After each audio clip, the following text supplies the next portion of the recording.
The clouds paint death. Nature's Rorschach test, is what Ellie would call them. The phenomenon that many young couples experience, those picturesque picnic dates where you lay back, gaze at the sky, and debate over what each cloud shape could mean.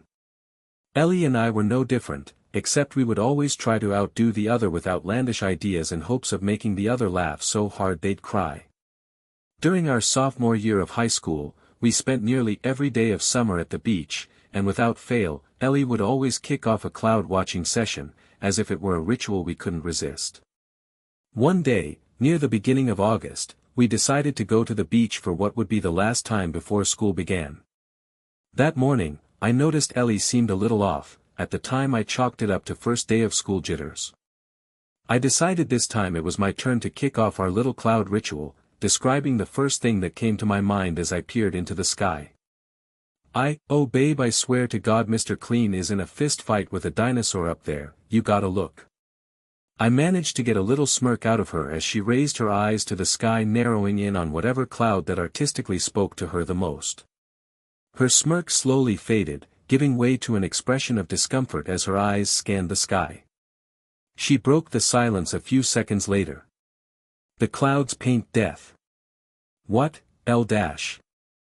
I started to question, but she sighed and turned her gaze back on me. What time are you picking me up tomorrow for school? She asked, shifting the subject.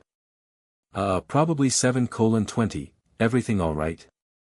She gave a small nod and a smile, reassuring me that everything was fine, but those words, the clouds paint death, still lingered in my mind. They lingered with me that night as I watched lightning dance through clouds off the coastline. They lingered a couple weeks later when Ellie was diagnosed with stage 4 pancreatic cancer. They lingered 2 months later, when her body was lowered into the earth.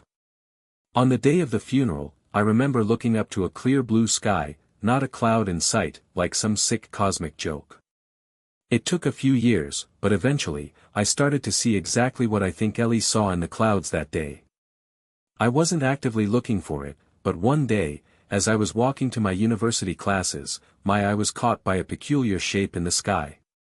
A cloud that once would have sparked an outlandish joke now took a more sinister form in my mind.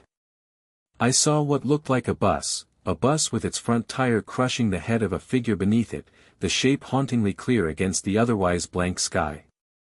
I brushed it off and continued my 15-minute walk to my first class of the day, only to stop abruptly at an intersection as I nearly collided with a biker who shot past me in the bike lane.